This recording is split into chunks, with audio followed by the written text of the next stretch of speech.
Kanchipuram వకుడా silks నాణ్యత మా ప్రాధాన్యత. మదీనాగూడ, మియాపూర్, హైదరాబాద్ లో త్వరలో శుభారంభం.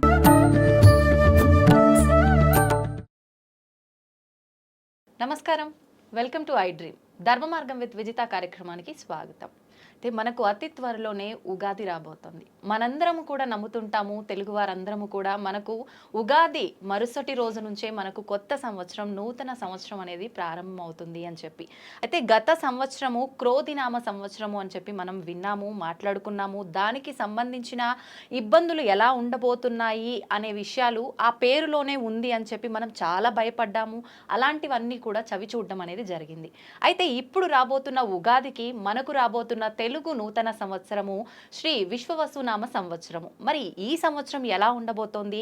మనం క్రోధి అని విన్నప్పుడు క్రోధి అనగానే కోపము అని చెప్పి పేరులో కొంతవరకు మనం అర్థం చేసుకోగలిగాము. అది వాస్తవమా అని, అవాస్తవమా అని. కానీ విశ్వవసునామ సంవత్సరం అంటే మనకు అంతు చిక్కని విధంగా అయితే ఉంది. అసలు ఏంటి విశ్వవసునామ సంవత్సరం, ఎలా ఉండబోతోంది? మనకు గత సంవత్సరంతో పోలిస్తే ఈ సంవత్సరం ఎటువంటి ఇబ్బందులు ఉండబోతున్నాయి, ఎటువంటి మంచి ఫలితాలు ఉండబోతున్నాయి? మామూలుగా ఉగాది అనగానే పంచాంగ శ్రవణం, నిజంగా ఉగాది అనగానే షడ్రుచుల కలయిక, నవనాయకుల ఫలితాలు, ఇలాంటివన్నీ కూడా మన మైండ్లో కదలాడుతూనే ఉంటాయి, మెదలాడుతూనే ఉంటాయి. వీటన్నిటి గురించి క్లుప్తంగా తెలుసుకునేదాకా మనందరికీ కూడా అసలు నిద్రే పట్టదని చెప్పాలి. అయితే వీటన్నిటి గురించి తెలియజేయాలి అనంటే వాటన్నిటిపైన మంచి అవగాహన ఉన్న వ్యక్తి అయితే బాగుంటుంది అనిపించింది. అందుకే ఇప్పుడు నేను ఒక మంచి వ్యక్తిని మీ ముందుకు తీసుకురాబోతున్నాను ఈ విషయాల గురించి చర్చించడానికి. ప్రస్తుతం నాతో పాటు ఉన్నారు ప్రముఖ ఆధ్యాత్మికవేత్త, పంచాంగకర్త. ఆయన పంచాంగ శ్రవణము అనంటే మీ అందరికీ ఎంతో సుపరిచితం. ఆయన మీ అందరికీ ఎంతో సుపరిచితం. ఆయన గురించి నేను పెద్దగా చెప్పాల్సిన అవసరం లేదు. ఆయనే బ్రహ్మశ్రీ చిలకమర్తి ప్రభాకర చక్రవర్తి శర్మ గారు. ఇప్పుడు వారితో మాట్లాడి మరిన్ని విషయాలు తెలుసుకునే ప్రయత్నం చేద్దాం నూతన సంవత్సరానికి సంబంధించి. నమస్కారం అండి. నమస్కారం అండి. ఎలా ఉన్నారు? బాగున్నాను. ముందుగా మీకు శ్రీ విశ్వవసునామ సంవత్సర ఉగాది శుభాకాంక్షలు. మీకు అలాగే ఐ డ్రీమ్ ఛానల్ ప్రేక్షకులందరికీ కూడా శ్రీ విశ్వవసునామ సంవత్సర ఉగాది శుభాకాంక్షలు. ధన్యవాదాలండి. నా తరఫున, మా ప్రేక్షకులందరి తరఫున కూడా. అయితే మనం విశ్వవసునామ సంవత్సరంలో అడుగు పెట్టబోతున్నాం మరికొద్ది రోజుల్లో. గత సంవత్సరం క్రోధినామ సంవత్సరం అనగానే ఎన్నో రకాల ఇబ్బందులు చవి చూసాము, ప్రళయాలు చూసాము, జల ప్రళయాలు చూసాము. అంటే మన ప్రాంతంలో పెద్దగా సంభవించకపోయినప్పటికీ చాలా ప్రాంతాల్లో ఇలాంటివి అనేది చూడటం జరిగింది, ఇబ్బందులు పడటం జరిగింది. అయితే ఈ సంవత్సరం మనకు ఎలా ఉండబోతోంది, ఏంటి, ఇవన్నీ తెలుసుకునే ముందు మనకు ఉగాది అనేది యుగాదిగా మనం పిలుచుకునే వాళ్ళము. అసలు ముందుగా దాని నుంచి ప్రారంభం చేసుకుందామండి. చూడండి, చాలా చక్కటి ప్రశ్న మా ముందు. ఇది అసలు ఉగాది అంటే ఏమిటి, ఉగాది రోజు మనం అసలు ఎలాంటి నియమాలు ఆచరించాలి, ఇది ప్రతి ఒక్కరికి తెలుసుకోవాల్సినటువంటి విషయం. మనకి యుగమునకు ఆది యుగాది అంటే ఈ రోజు నుంచే యుగము ప్రారంభమైందని, ఈ యుగాది కాలక్రమేణా ఉగాదిగా మారిందని మనకి పెద్దలు తెలియజేశారు. ఇది కాకుండా ఉగాది, ఉగా అంటే నక్షత్రము అని ఒక అర్థము, ఉగాది అంటే నక్షత్ర గమనము అని ఒక అర్థము. అంటే నక్షత్ర గమనము ప్రారంభమైనటువంటి రోజు ఉగాది. ఇంకా రెండవది విశేషంగా అసలు మనకి ఉగాది రోజు ఈ నక్షత్ర గమనం ప్రారంభం అవడం, కలియుగం ప్రారంభం అవడం. అంటే మనకి చతుర్ముఖ బ్రహ్మగారు ఈ రోజు నుండే ఈ సృష్టిని ప్రారంభించినట్టుగా మనకి ప్రతి ఒక్కొక్క యుగానికి ఒక్కొక్క ఉగాది ఉన్నది. అయితే ఈ కలియుగానికి చైత్రమాస శుక్లపక్ష పాడ్యమి రోజు నుంచి ఉగాది. అందుకనే మనకి ఉగాది నుంచే సంవత్సరం ప్రారంభం. అది ఉగాదికి సంబంధించినటువంటి విషయం. ఇంకా ఉగాదికి మన పెద్దలు అందించినటువంటి శాస్త్రపరమైనటువంటి గొప్ప అంశాలు చాలా ముడిపడి ఉన్నాయి. అసలు ఏ పని చేయాలన్నా మన ఋషులు మన మునులు ఎంత గొప్పవారో, మన సనాతన ధర్మం ఎంత గొప్పదో ఒక్క ఉగాది మనకు తెలియజేస్తుంది. అన్ని పండుగలు మనకు తెలియజేస్తాయి. అదే ఉగాది ఎలా తెలియజేస్తుంది అంటే, మనం ఈ రోజులో ఏ పని చేయాలన్నా, ఒక ఇల్లు కట్టాలన్నా, ఒక ఆఫీస్ నడపాలన్నా, లేదా ఒక ఉద్యోగంలో ఒక పని చేయాలన్నా, లేదా ఇంట్లో పిల్లలకి సంబంధించినటువంటి విద్యకి సంబంధించినటువంటి విషయాల్లో కూడా ప్రతి దాంట్లో ఒక ప్లానింగ్ అంటే ప్రణాళిక కావాలి. ప్రణాళికకి సరైన ఉదాహరణ ఉగాది. ఎందుకు అంటే ఉగాది రోజు అసలు మనం ప్రతి ఒక్కరూ ఏమి చేయాలి, ఏమి ఆచరించాలి అంటే, ఈరోజు సూర్యోదయానికి పూర్వం లేవడం, సూర్యోదయానికి పూర్వం లేచి తలస్నానం ఆచరించడం. తలస్నానం కూడా ఎలాగా? తైలాభ్యంగన స్నానం అంటారు. తైలాభ్యంగన స్నానం అంటే ఒళ్ళంతా కూడా నువ్వుల నూనెతో అభ్యంగనం స్నానం పెట్టుకుని తలమించి కూడా తైలాభ్యంగన స్నానం అంటే తలస్నానం వంటివి చేయాలి ఈరోజు. తర్వాత ఈరోజు ఇంటి మీద ధ్వజారోహణం వంటివి చెయ్యాలి. నింబ కుసుమ భక్షణం వంటివి అంటే మన ఇంటి పైన ఆంజనేయ స్వామి ఉన్నటువంటి జెండాని మనం కట్టడం. ఈరోజు ఇంటినంతా శుభ్రంగా ఉంచుకుని మామిడి తోరణాలతో అలంకరించుకోవడం. ప్రత్యేకించి ఆంజనేయ స్వామి జెండా ఎందుకనండి? అదే మనం ఆంజనేయ స్వామి జెండా ఎందుకంటే అది మనకి సనాతన ధర్మంలో మనకి మహాభారత కాలం నుంచి అది ఆచారంగా వచ్చింది. అది విజయానికి సంకేతం. పైగా ఏ దోషాలున్నా, నరఘోష నరదిష్టి భయాలున్నా అవన్నీ తొలగడానికి, విజయాన్ని పొందడానికి అది మనకి ఉపయోగపడుతుంది. ఇదే కాకుండా ఈరోజు మనం ఆచరించవలసినటువంటి విషయాల్లో ఈరోజు ఇంటి ఇలవేల్పు మనకి ఎవరైతే ఉన్నారో వారిని పూజించాలి. ఎవరికైనా వెంకటేశ్వర స్వామి అయి ఉండొచ్చు, ఎవరికైనా అమ్మవారు అయి ఉండొచ్చు, ఎవరికైనా మనకి శ్రీశైలం అయి ఉండొచ్చు. వారికి ఉన్నటువంటి ఆ ఇంటి ఇలవేల్పు ఎవరున్నారో ఆ దేవతకి ఈరోజు ఇంట్లో పూజ చేసి, అంటే మీరు చెప్పేది ఇంటి దేవత, ఇంటి ఇలవేలుపు అంటే మనం ఆ ఇంటికి సంబంధించినటువంటి పూర్వకాలం నుంచి వచ్చేటువంటి దేవతార్చన ఏదైతే ఉన్నదో, కొంతమందికి వెంకటేశ్వర స్వామిని, ఆ రకంగా ఆ ఇంటి ఇలవేల్పుని పూజించి ఆ పూజ చేసి, అది కనుక ఎవరికైనా తెలియకపోతే వారికి ఇష్టదైవాన్నైనా ఆ రోజు పూజించుకుని ఇంట్లో ఈ ఉగాది పచ్చడిని ముందు అక్కడ నివేదన చేయాలి.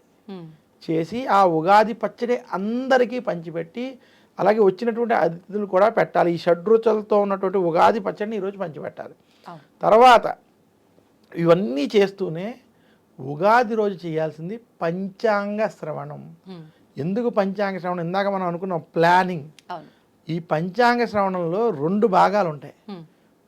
మొట్టమొదటిది నవనాయక ఫలితాలు, అంటే ఈ దేశం ఎలా ఉండబోతుంది, ఈ రాష్ట్రాలు ఎలా ఉండబోతున్నాయి, ఈ ప్రపంచం ఎలా ఉండబోతుంది, ఈ సంవత్సరం ఏ పంటలు బాగా పండుతాయి, ఎలాంటి వర్షాలు పడబోతున్నాయి, ఇవన్నిటి మీద ఒక అవగాహన ఈ సంవత్సరం కల్పిస్తుంది. ఇవి స్టడీ చేసేటువంటి ఒక మార్గంగా అవగాహన తెచ్చుకుని దాని ప్రకారం ముందుకెళ్ళేటువంటి ఒక విధానం మనకి పెద్దలు అందజేశారు. ఇదే కాకుండా రాశి ఫలితాలు. ఈ రాశి ఫలితాలు ఎందుకంటే మానవుడి జీవితం మీద గ్రహ ప్రభావాలు ఉండి వారికి ఒక్కొక్క సంవత్సరం ఒక్కొక్క విధంగా ఉంటుంది.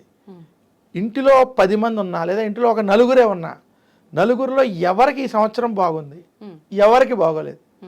బాగున్నవారు బాగోలేని వారిని అర్థం చేసుకోవడం, బాగోలేని వారు బాగున్న వారి సలహాలు సంప్రదింపులు తీసుకుని వారిని అనుసరించి ముందుకెళ్ళడం. ఈ రకంగా మనం మన యొక్క జీవితాలని ప్లాన్ చేసుకుని కలిసిమెలిసి ముందుకు వెళ్ళడానికి ఉత్తమమైన అద్భుతమైన అవకాశం ఇచ్చినటువంటి మన యొక్క ఋషులు మహర్షులు ఎంతటి జ్ఞానంతో అందించినటువంటి ఈ సంపదని ఆ రకంగా ఆలోచించి తెలుసుకున్నటువంటి వారికి నిజంగా ఉగాది ఆ సంవత్సరం కూడా అద్భుతంగా ఉంటుంది, వారికి సరైన ఫలితాలు ఉంటాయి. ఈ రకంగా ఎంతమంది మనం ఆలోచిస్తున్నాం అనేటువంటి విషయాన్ని మనం దృష్టిలో పెట్టుకోవాలి. అసలు ఉగాదిలో దాగున్నటువంటి నిగూఢ రహస్యం, ఎందుకు ఉగాది రోజు ప్రతి ఒక్కళ్ళు పంచాంగ శ్రవణాన్ని తప్పిస్తారంటే, పంచాంగ శ్రవణం చేయడం వల్ల, అందులోనూ పంచాంగ శ్రవణంలో ఈ విషయాలు తెలుసుకోవడం వల్ల వాళ్ళ జీవితంలో ఓ రకంగా ఏవి ఈ సంవత్సరం కలిసి వస్తుందా రాదా అనేటువంటి దాని మీద అనేటువంటి విషయాలు తెలుస్తాయి. ఒకవేళ ఇబ్బందిగా ఉంది వారి రాశికి, చాలామందికి ఈరోజు రాశులు కూడా తెలియనటువంటి పరిస్థితిలో ఉన్నారు. అసలు ఏ వ్యక్తికైనా వారి రాశి ఎలాగా అని తెలుసుకోవాలి అంటే వారి పుట్టిన డేటు టైంని బట్టే రాసి చూడాలి, వాళ్ళ పేరుని బట్టి చూడకూడదు. ఎందుకు అంటే ఒక 50 సంవత్సరాల క్రితం వరకు ఒక వ్యక్తి పుట్టినప్పుడు అతని డేటు టైంని బట్టి, ఆ నక్షత్రాన్ని బట్టి, ఆ రాశిని బట్టి పేరు చెప్పేవారు. ఉదాహరణకి ఎవరైనా చిత్తా నక్షత్రంలో పుడితే ప్రా అనే అక్షరం చెప్పారనుకుందాం, దాని ప్రకారంగా వాళ్ళు ప్రవీణ్ అనే పేరు పెట్టారనుకుందాం. అలా పేరుకి ఇతని చిత్తా నక్షత్రం ఈ రాశి అని చూడడంలో దోషం లేదు. కానీ మీరు ఆ నక్షత్రానికి పేరు చూడకుండా, శతభిష నక్షత్రం ఉంది, గౌ అనే అక్షరం ఉంది, శతభిష నక్షత్రానికి గౌ అక్షరం వస్తే గౌరీ అని పేరు పెట్టారు, శతభిష అని చూశారు, దోషం లేదు. కానీ పుట్టిన డేట్ ఆఫ్ బర్త్ టైం ప్రకారం ఎంతమంది నక్షత్రాలు రాశులు చూసుకుని పేరు పెట్టుకున్నారో ఎవరికీ తెలియదు కాబట్టి అవును. డేట్ ఆఫ్ బర్త్ టైం ప్రకారం వాళ్ళది ఏ నక్షత్రం ఏ రాశి ఉన్నదో, ఏ నక్షత్రం ఏ పాదంలో ఏ రాశి ఉన్నదో ఆ రాశి ప్రకారం గనక రాశి ఫలితాలు చూసుకుంటే వారికి ఖచ్చితంగా ఆ రాశి ఫలితాలు వర్తిస్తాయి. ఓకే. ఆ రకంగా వాళ్ళకి తెలుస్తూ ఉంటుంది ఈ సంవత్సరం మనకి బాగుంది, ఈ సంవత్సరం బాగోలేదు. ఇలా ఇవి తెలుసుకోవడం వల్ల ప్రణాళికబద్ధంగా వారి జీవితాన్ని మలుచుకుని ముందుకు వెళ్ళగలరు. ఇప్పుడు ఒక చిన్న సందేహం అండి. మామూలుగా ఇప్పుడు మనం ఈ పంచాంగ శ్రవణంలో ఏ రాశికి ఎలా ఉంది, ఫర్ ఎగ్జాంపుల్ నాది ఒక ఏదో వృషభ రాశో కర్కాటక రాశో అనుకుందాము. ముందుగానే మీరు నాకు ఈ పంచాంగ శ్రవణం వల్ల నా రాశి ఇలా ఉండబోతుందని చెప్పడం జరిగింది. అదంతా కూడా నా పుట్టిన డేటు టైము వాటి ద్వారానే మీరు చెప్పారు. అదంతా కూడా యాజ్ ఇట్ ఈస్ ఓకే. కానీ ఏదైనా మన కర్మను బట్టే అది డిసైడ్ చేయబడుతుంది అంటారు కదా. నేను ఇది ముందుగానే తెలుసుకోవడం వల్ల, నేను జాగ్రత్త తీసుకోవడం వల్ల అది జరగకుండా ఉండడం కానీ, జరగాల్సింది కొంచెం ఆలస్యం అయ్యేది ముందుగానే నేను దాన్ని జాగ్రత్త తీసుకుంటే తొందరగా అవ్వడం, ఇలాంటి చేంజెస్ జరుగుతాయి అంటారా? ఏమండి, నేను మళ్ళీ చెప్తున్నాను, మీరు అడిగినది చాలా చక్కటి ప్రశ్న. మన కర్మను బట్టి ఖచ్చితంగా ఉంటాయి, కానీ కర్మని కూడా మార్చుకునేటువంటి శక్తి, తెలుసుకునేటువంటి శక్తి మనకి పురాణాల్లో మార్కండేయుడు వంటి చరిత్రలో చెప్పారు. మార్కండేయుడికి నీకు ఆయుష్ తక్కువ అని చెప్పడం జ్యోతిష్యం కాదా? ఓకే, అప్పుడు ఆయుష్ తక్కువ అంటే శివుణ్ణి నేను పూజించినట్లయితే నాకు ఆయుష్ కలుగుతుందని శివారాధన చేసుకోలేదా? నిజమైన జ్యోతిష్కుడు ఎవరైనా కూడా ఒక గ్రహస్థితి గురించి దేని గురించి అయినా చెప్పినప్పుడు అతను చెప్పేటువంటి మీరు పలానా ఈ భగవంతుని ఆరాధించుకోండి లేదా ఈ చిన్న పనులు చేసుకోండి అని చెబుతారు తప్ప వేరే ఏమి తప్పుడు విషయాలు, భయపెట్టేటువంటి విషయాలు చెప్పరు. జ్యోతిష్ శాస్త్రం అనేది నిజంగా ఒక పాజిటివ్ సైన్స్. మన యొక్క ఋషులు వారు మునులు అందించినటువంటి గొప్ప శాస్త్రం. నిజంగా ఇది మనకి ఉపయోగించేటువంటి విధంగా ఉపయోగించుకున్నట్లయితే అద్భుతమైన ఫలితాలు ఇస్తుంది. నేను ఉదాహరణకి చెప్తాను, ముహూర్తాలు కూడా చాలామంది వివాహం విషయంలో, ముహూర్తాల విషయంలో ఈ రోజుల్లో ముహూర్తాలు పెట్టేవాళ్ళు కూడా ముహూర్తాలు 10 మందిలో 8 మంది 7గురికి పెట్టడం రానటువంటి స్థితిని కూడా చూసే వాస్తవంగా ఉన్నాయి. వివాహానికి కళత్ర శుద్ధి అని ఉండాలి. అంటే గృహారంభ గృహప్రవేశానికి చతుర్థ అష్టమ శుద్ధులు, వ్యయస్థాన శుద్ధులు వంటి ఉండాలంటే వివాహం చేసేటువంటినప్పుడు ఆ ముహూర్తంలో లగ్నం నుంచి 7వ ఇంట్లో ఏ గ్రహం ఉండకూడదు. శుభగ్రహాలు ఉన్నాయని పెట్టేసి కూడా ముహూర్తాలు పెట్టేస్తున్నారు. అందులో గురుగ్రహం ఉన్నా కూడా ఆరోగ్య సమస్యలు వంటివి రావడం అలాంటివి ఉంటాయి. అలాగే శాస్త్రానికి సంబంధించినటువంటి అనేక విషయాలు ముహూర్తాల విషయంలో పాటించకపోవడం.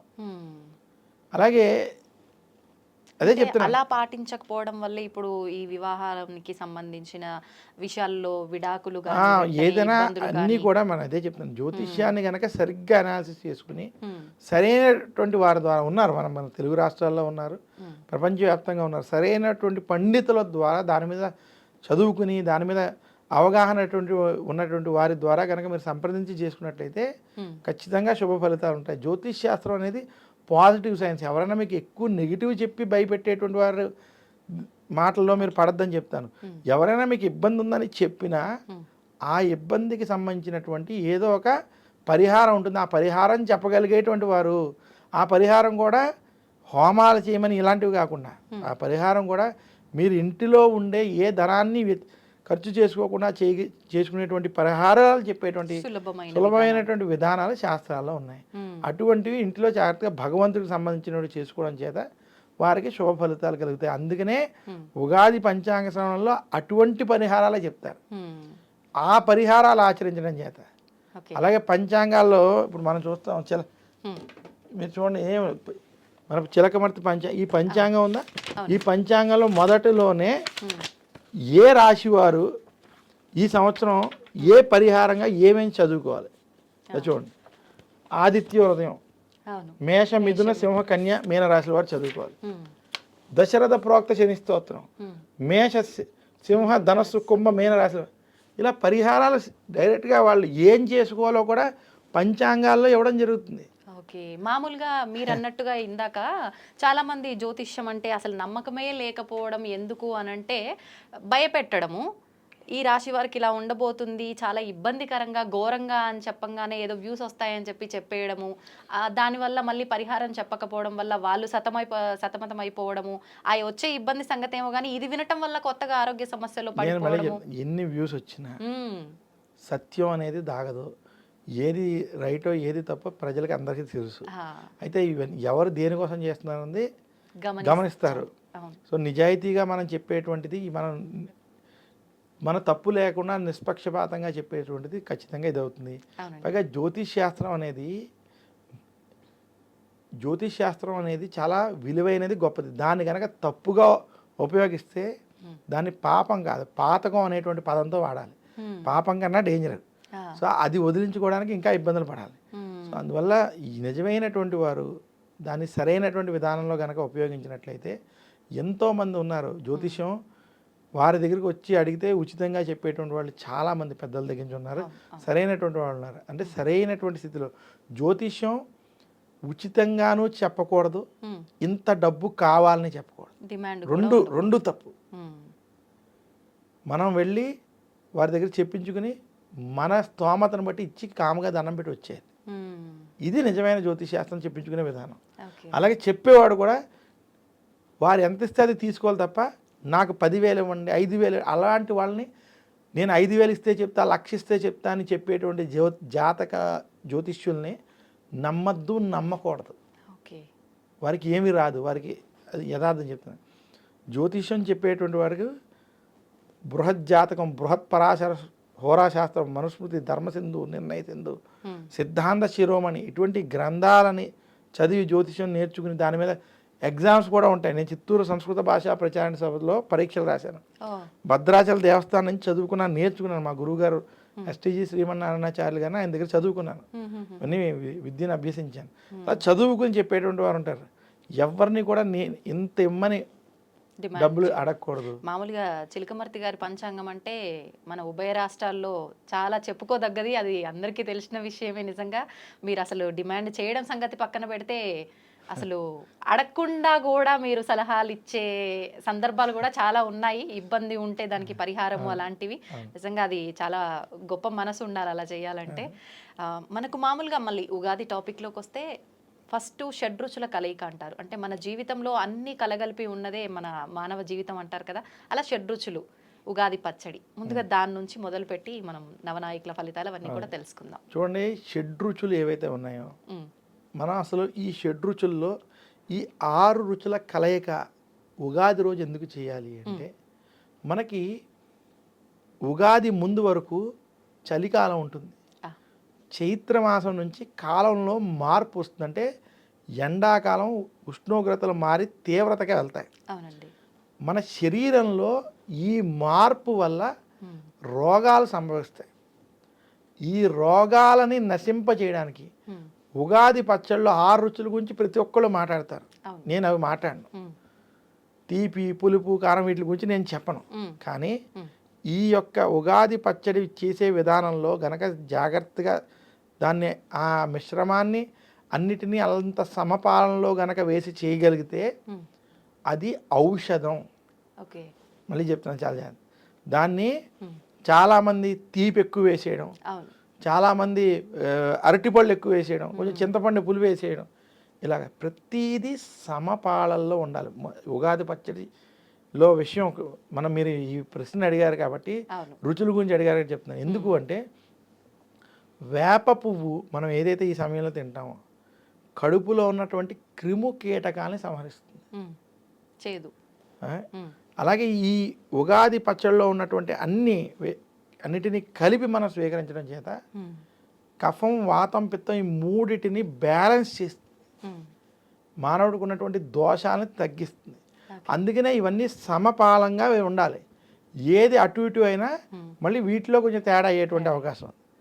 అందువల్ల ఉగాది పచ్చడిని ఆ రకంగానే మనం చేసుకుని దాన్ని గనక భగవంతుడికి సమర్పించినటువంటి ప్రసాదాన్ని మనం ఎలా స్వీకరిస్తామో అలా స్వీకరించడం వల్ల మనకు ఉన్నటువంటి ఉదర సంబంధ రోగాలు, అలాగే ఈ యొక్క వాతావరణం మార్పు వల్ల కలిగేటువంటి సమస్యలు కూడా కొంత తొలగిపోతాయి.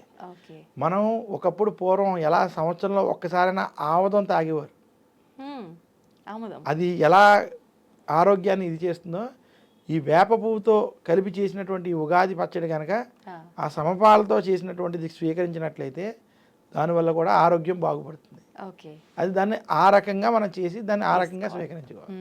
అంటే మన పెద్దవాళ్ళు ఏది మనకు తెలియజేసినా కూడా దాని వెనకాల ఎంతో కొంత ఏదో ఒక మంచి కోసమే, ఒక ఆంతర్యం ప్రకారమే మనం ముందుకు తీసుకొస్తున్నారు. ఖచ్చితంగా దాంట్లో ఆరోగ్యం, సైన్స్ దాగున్నాయి. దాంట్లో వేరే దాన్ని ఏమంటారు, వేరే ఇంకేమీ లేదు. ఏమున్నా కూడా అది ఆచరించేటువంటి వారికి మంచి ఫలితం కలగాలని తప్ప దీంట్లో ఇది మతపరమైనది, దీనిపరమైనది కాదు. ప్రతిదీ కూడా మనకి ఆరోగ్యంతో ముడిపడి ఉంటుంది. మరి నవనాయకుల ఫలితాలు ప్రతి ఒక్కరు కూడా ఎదురు చూసే విషయం ఇదే. ఎలా ఉండబోతున్నాయండి? చూడండి, ఇందాక మనం ఉగాది విషయంలో అనుకున్నాం, నవనాయక ఫలితాలు మనం ఎందుకు తెలుసుకోవాలి. నవనాయక ఫలితాలు తెలుసుకుంటే మనకి ప్రపంచం ఎలా ఉండబోతోంది, దేశం ఎలా ఉండబోతోంది, దేశంలో ఉన్నటువంటి పరిస్థితులు ఎలా ఉండబోతున్నాయి, వాతావరణం అంటూ ఎలా ఉండబోతున్నాయి, ఈ విషయాలు మనకి నవనాయక ఫలితాలు తెలుస్తాయి. సో నవనాయక ఫలితాలు అనేటువంటి ఈ సంవత్సరం మనకి చైత్రమాస శుక్లపక్ష పాడ్యమి తిథి ఉగాది ఆదివారం వచ్చింది. 30 మార్చి మనకి ఆదివారం వచ్చింది. ఆదివారం ఉగాది రావడం చేత నవనాయకులకి అధిపతి రాజు ఎవరైతే ఉన్నారో అది సూర్యుడు, రవి అయ్యాడు. ఏ వారమో ఆ వారానికి సంబంధించిన మనకి ఎప్పుడు ఏ వారం ఉగాది వస్తే ఆ ఉగాదికి కిందసారి మంగళవారం వచ్చినట్టు గుర్తు నాకు, అందుకని కుజుడు అవుతాడు. ఈసారి ఆదివారం వచ్చింది కాబట్టి రాజు రవి అయ్యాడు. అంటే దీనివల్ల మనకు వాతావరణంలో ఎండల చెప్తాను, వస్తున్నాను. మనకి ఈ సంవత్సరం నవనాయకుల్లో రాజు రవి అవడం, మంత్రి చంద్రుడు అయ్యాడు, సేనాధిపతి రవి అయ్యాడు. ఈసారి రవి 4టికి అధిపతి, రాజు, సేనాధిపతి, మేఘాధిపతి, అర్ఘ్యాధిపతి. ఇవి చిలకమర్తి పంచాంగరీత్యా దృక్ సిద్ధాంత పంచాంగణితం ఆధారంగా చెప్తున్నాను. 4టికి రవి అధిపతి అవడం. అలాగే మనకి నీరసాధిపతి, రసాధిపతి ఇవి మనం చూసుకున్నప్పుడు ధాన్యాధిపతి కుజుడు అవడం, నీరసాధిపతి, రసాధిపతి శని బుధులు అవ్వడం. ఈ రకంగా మనం నవనాయకులు తీసుకుంటే 9 మందిలో 6 పాపులు ఉన్నారు, 3 శుభులు ఉన్నారు. అంటే పాపాధిపత్యం కొంచెం ఈ సంవత్సరం ఎక్కువగా ఉంది. ఇంక ఇప్పుడు రాజు రవి అవడం చేత ఎవరైతే ఈ రాష్ట్రాలని, దేశాన్ని పాలిస్తున్నారో వారు రవి ధర్మానికి ప్రతీక, ధర్మబద్ధంగా పరిపాలిస్తారు. కానీ ధర్మానికి ప్రతీక అయినటువంటి రవిని ప్రజలు ఒప్పుకోరు. ఎందుకు ఒప్పుకోరంటే, ఒక వ్యక్తి స్ట్రిక్ట్గా ఉన్న ఇంట్లో నువ్వు ఉదయాన్నే 6ంటికే లేవాలన్నా, 7ంటికి టిఫిన్ అయిపోవాలన్నా, 8ంటికి స్కూల్కి వెళ్ళిపోవాలన్నా, ఎలా అయితే మనం ఒప్పుకోమో, లేదా 8ంటికి మనం ఉద్యోగానికి బస్సు ఎక్కేయాలన్నా ఎలాగైతే మనం ఒప్పుకోమో, రాజు అంత ధర్మబద్ధంగా ఉంటే దానివల్ల కొంత ఇబ్బందికరమైన వాతావరణ స్థితులు ఈ సంవత్సరం ఏర్పడతాయి. సంవత్సరం అంతా కూడా కొంచెం ఈ సంవత్సరంలో. రెండోది, రాజు ఇక్కడ రవి అవడం చేత, సేనాధిపతి కూడా రవి అవడం చేత యుద్ధ వాతావరణాలు, యుద్ధ భయాలు ఈ సంవత్సరం ఉంటాయి. ఏదైతే ఇందాక మీరు క్రోధి నామ సంవత్సరంలో క్రోధం, భయం అంటున్నారో, క్రోధితో సమానంగానే ఈ సంవత్సరం యుద్ధ వాతావరణాలు, యుద్ధ భయాలు ఉండబోతున్నాయి. ముఖ్యంగా పశ్చిమ దేశాల్లో ఎవరైతే యుద్ధాలు ఆపాలని ప్రయత్నం చేస్తున్నారో అవి ఆపకపోవడం సరిగదా, అవి కొంచెం కొనసాగేటువంటి స్థితి కనపడుతుంది భారతదేశానికి కూడా. ఎందుకంటే ఇప్పుడు ఇది మొన్న క్రోధినామ సంవత్సరం, ఇది విశ్వావసునామ సంవత్సరం, వచ్చేది పరాభవ నామ సంవత్సరం. ఈ మూడింటిని కూడా మనం దృష్టిలో పెట్టుకున్నట్లయితే, చిలకమర్తి విశ్లేషణ కొంచెం పాస్టే కాకుండా ఫ్యూచర్ని కూడా దృష్టిలో పెట్టుకుని ఉంటుంది. కాబట్టి ఇవన్నీ కూడా మనం దృష్టిలో పెట్టుకున్నట్లయితే ఈ సంవత్సరం కొంచెం భారతదేశానికి కూడా యుద్ధ సంకేతాలు కొంచెం ఉన్నాయి. అది పాకిస్తాన్ సైడ్ కావచ్చు, లేదా చైనాకు ఉన్నటువంటి ఈశాన్య ప్రాంతాల్లో యుద్ధ భయాలు లేదా యుద్ధం జరిగేటువంటి స్థితులు కొంచెం ఇబ్బందికరంగా మనకి ఈ సంవత్సరం కనబడుతుంది. ఎందుకంటే రవి రాజు అవ్వడం, సేనాధిపతి అవ్వడం చేత అగ్రెసివ్ డెసిషన్స్ మాత్రం ఉండబోతున్నాయి. రెండోది, ఈ మిగతా చోట్ల ఎక్కడైతే యుద్ధాలు జరుగుతున్నాయో అక్కడ కూడా ఇబ్బందులు ఉండి పశ్చిమ దేశాలకి అనిశ్చితి ఖచ్చితంగా ఉంది. చాలా చోట్ల ఉద్యోగస్తులకి ఉద్యోగ భయాలు ఇంకా పెరగబోతున్నాయి ఈ సంవత్సరం.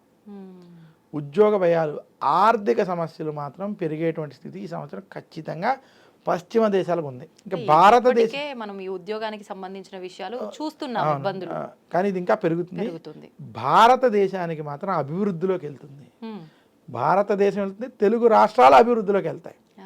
ఎందుకంటే తెలుగు రాష్ట్రాలు ఇక్కడ మనకి మంత్రి ఇక్కడ చంద్రుడు అవడం, చంద్రుడు అవడం చేత కొన్ని నిర్ణయాలు సానుకూలంగా ప్రజలకు అనుకూలంగా తీసుకునేటువంటి స్థితి ఉంది. ఓకే. ఇంకోటి ఈ సంవత్సరం విశ్వావసునామ సంవత్సరం. విశ్వావసునామ సంవత్సరం అంటే ధనం సమృద్ధిగా ఉండేటువంటిది. మనకి ఈ సంవత్సరం అన్నీ సమృద్ధిగా ఉంటాయి. ఓకే. అందులో అన్నికి సమృద్ధిగా ఉండడం వల్ల ప్రజలకి డబ్బులకి లోటు ఉండదు, ఖర్చులకి లోటు ఉండదు. ఓ. ఏం జరిగినా యుద్ధాలు జరిగినా ఖర్చు పెట్టి మాత్రం భారతదేశంలో ఖర్చు పెడుతూనే ఉంటారు. ఆ పరిస్థితి ఈ సంవత్సరం కనపడుతుంది. ఆహా. ఇంకా మూడవ విషయానికి వచ్చేటప్పటికి మనకి ఈ సంవత్సరం రవి మేఘాధిపతి, రవి మనకి అర్ఘ్యాధిపతి మేఘాధిపతి అవడం, అలాగే కుజుడు ధాన్యాధిపతి అవడం చేత ఈ సంవత్సరం ఎర్రటి భూములు బాగా పండుతాయి. ఈ సంవత్సరం కుజుడు కదా, ధాన్యాధిపతి. కుజుడు అంటే మనకి శనగలు, శనగలకి బాగా డిమాండ్. ముఖ్యంగా తృణధాన్యాలు అంటే మిల్లెట్స్కి ఈ సంవత్సరం చాలా గిరాకీ వచ్చేస్తుంది. ఈ సంవత్సరం మీకు మిల్లెట్స్ వంటివి మంచి ఎక్కువ పండడం, మంచి గిరాకీ ఉండడం ఈ సంవత్సరం మీరు ఖచ్చితంగా చూస్తారు. కొర్రలు, సామలు ఇలాంటివి ఏవైతే ఉన్నాయో ఈ సంవత్సరం అనుకోకుండా ప్రజలు ఎక్కువ వాటి మీద దృష్టి మలిగేటువంటి స్థితి ఉన్నది. అలాగే ఈ రవి కుజులను కూడా మనం చూసుకుంటే బంగారం ధరలకి ఈ సంవత్సరం రెక్కలు రాబోతున్నాయి. అంటే బంగారం వంటివి బాగా పెరుగుతాయి. ప్రపంచవ్యాప్తంగా షేర్ మార్కెట్లు ఇవన్నీ కొంచెం మధ్యస్థంగా ఉండడం చేత, స్తబ్దుగా ఉండడం చేత, హెచ్చు తగ్గులు వంటివి ఉండడం చేత బంగారానికి ఈ సంవత్సరం మంచి డిమాండ్ ఉండడం, బంగారం ధరలు పెరిగేటువంటి స్థితి ఈ సంవత్సరం మనకి కనపడుతుంది. ఇది కాకుండా మనకి ఈ సంవత్సరం వాతావరణానికి వచ్చేటప్పటికి మేఘాధిపతి కూడా మనం రవి అనుకున్నాం.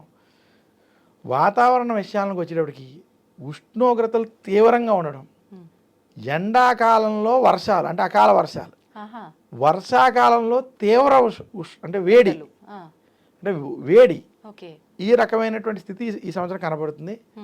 వర్షాలు పడితే ఆలస్యం అవుతాయి.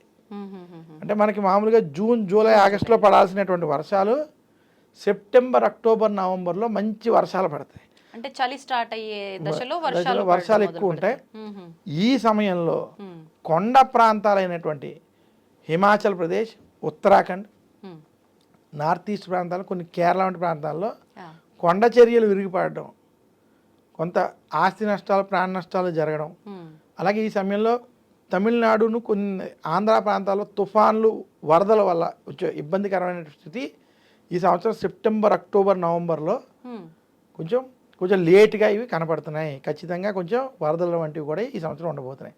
మొత్తం మీద ఈ సంవత్సరం నవనాయక ఫలితాలు మనం తీసుకున్నట్లయితే భారతదేశానికి అభివృద్ధి ఉంటుంది, మధ్యస్థ ఫలితాలు ఎక్కువ ఉన్నాయి, తృణధాన్యాలు వంటివి వాటికి గిరాకీ ఉంది, ఎర్రటి భూములు వంటివి బాగా పండుతాయి. వ్యాపారస్తులకి ఈ మంచి సంవత్సరం. ఎందుకంటే నీరసాధిపతి, రసాధిపతి అని మనం చూసుకున్నప్పుడు బుధుడు, గురుడు వంటి గ్రహాలు ఉండడం చేత ఎవరైతే ధనంతో కూడినటువంటి, అంటే వ్యాపారంలో ధనవంతులు ఇంకా ధనవంతులు అవుతారు. అంటే ఆల్రెడీ ఉన్నవాళ్ళు మంచి ధనవంతులు అవుతారు. కొత్తగా పెట్టేటువంటి వాళ్ళకి మాత్రం అంత అనుకూలంగా ఉండదు. వ్యాపారస్తులకి మాత్రం ఈ సంవత్సరం వ్యాపార పరంగా ఉంటుంది. ఎటువంటి వ్యాపారమైనా సరే, ఏ వ్యాపారస్తులైనా సరే వ్యాపారస్తులకి బాగుంటుంది. ఉద్యోగస్తులకి టెన్షన్లతో వాతావరణం ఉంటుంది. ఉద్యోగస్తులకి మాత్రం అంత అనుకూలమైనటువంటి సంవత్సరం ఇది కాదు. ఎటువంటి ఉద్యోగంలో ఉన్న ప్రభుత్వ ఉద్యోగంలో అయినా ఇక్కడ రాజు రవి కదమ్మా, అందువల్ల ప్రభుత్వ ఉద్యోగంలో ఉంటే పని టెన్షన్లు, ఒత్తిళ్ళు, చికాకులు మాత్రం వేధిస్తాయి. అందువల్ల కొంచెం ఈ సంవత్సరం ఉద్యోగస్తులకి అంత అనుకూలంగా లేదు, వ్యాపారస్తులకి మాత్రం కొంచెం అనుకూలంగా ఉంది. ధనవంతులు ఇంకా ధనవంతులు అవుతారు. అలాంటి స్థితి ఈ సంవత్సరం కనపడుతుంది. ఇప్పుడు ఇంకా మిగతా రంగాల్లో చూసుకుంటే సినిమాలు కానివ్వండి, మనకు మీడియా, రాజకీయ రంగాలు, ఇలాంటి వాటిల్లో ఎలా ఉండబోతోంది? రాజకీయ రంగానికి మనం చూసుకుంటే పేరు ప్రఖ్యాతులు ఉన్నటువంటి కొంతమంది పెద్ద పెద్ద నాయకులు, ఇక్కడ రాజు రవి, సేనాధిపతి రవి జైలు పాలవడం, తర్వాత రాజకీయ రంగంలో ఎవరైతే పాలకులు పాలిస్తున్నారో వారు ఏ డెసిషన్ తీసుకున్నా దాని మీద అక్కర్లేని చికాకులు, గొడవలు అధికంగా ఉండడం, పెరుగుతాయి. ఇంకా ఇవి ఈ సంవత్సరం ఉన్నాయి.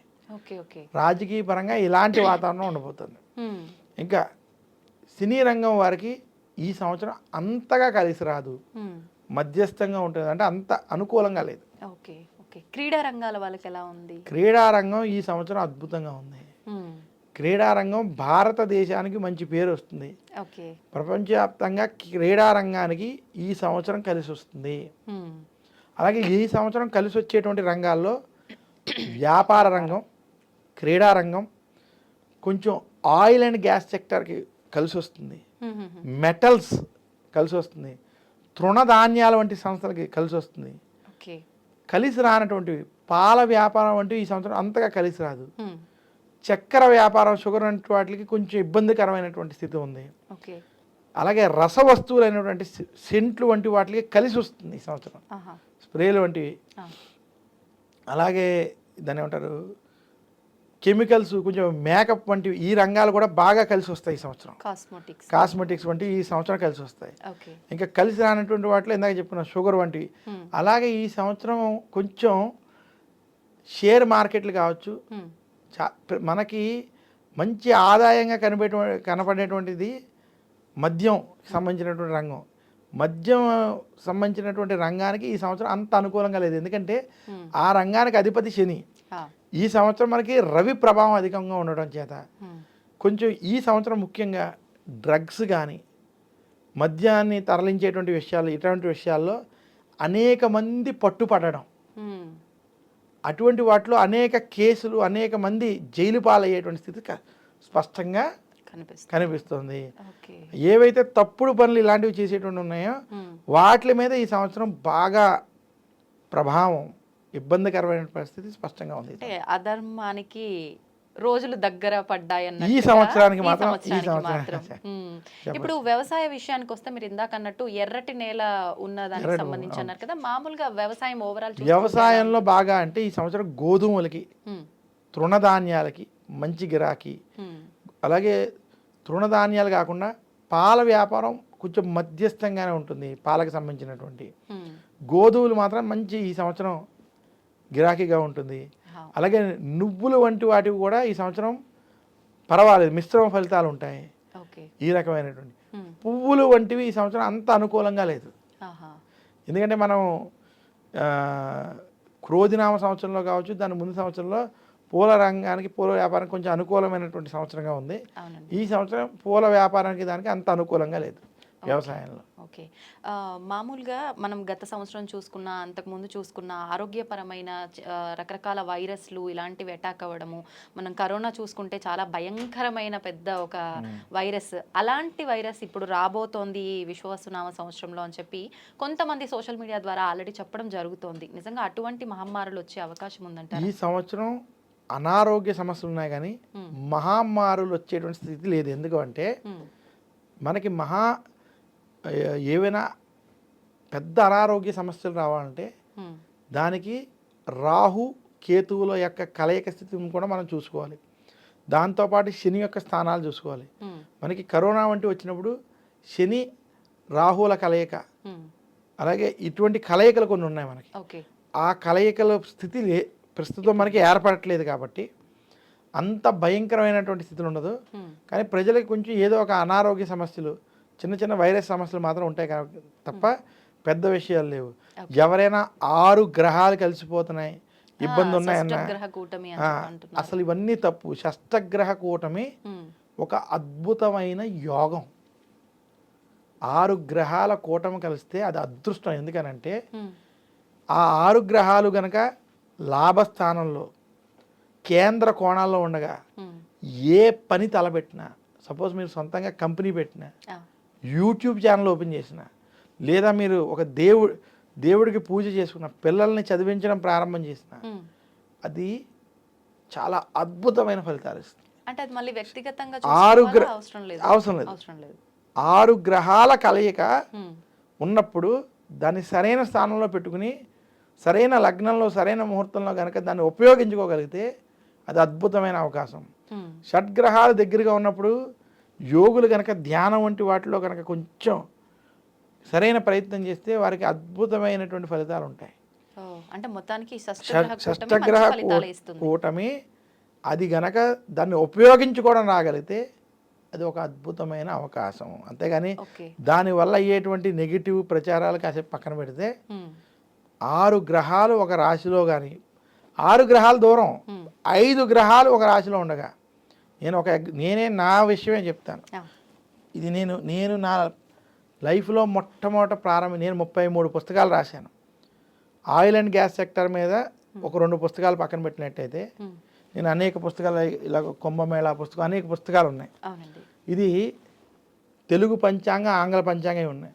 ఈ పంచాంగాన్ని నేను 12/12/2012 మిట్ట మధ్యాహ్నం 12 గంటల 12 నిమిషాలకి పంచగ్రహ కూటమి ఉండగా ప్రారంభించాను.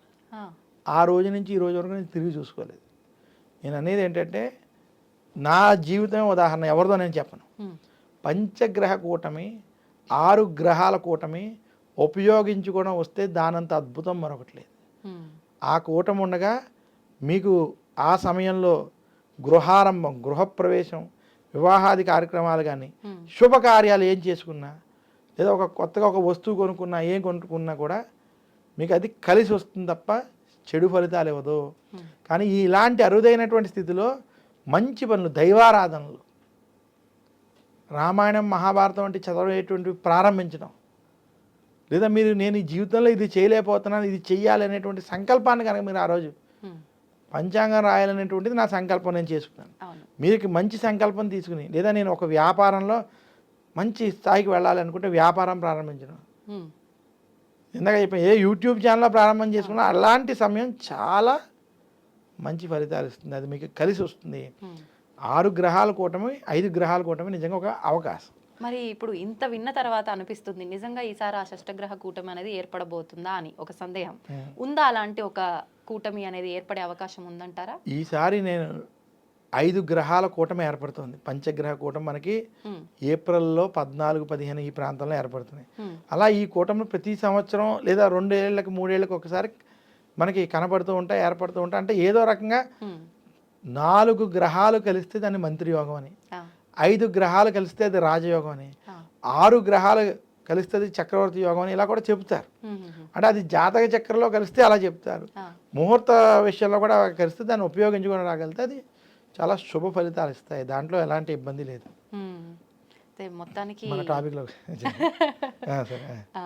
మొత్తానికి ఇప్పుడు మనం ఏదైతే విని భయపడుతున్నామో అలాంటి భయాలు అయితే ఏమీ అవసరం లేదు. నిజంగా అలాంటి కూటములు ఏమైనా ఏర్పడినా అది మనకు ఉపయోగపడేదే. అది కనుక దాన్ని మీరు మంచి పనికి ఉపయోగించుకున్నట్లయితే సత్ఫలితాలు ఇస్తుంది.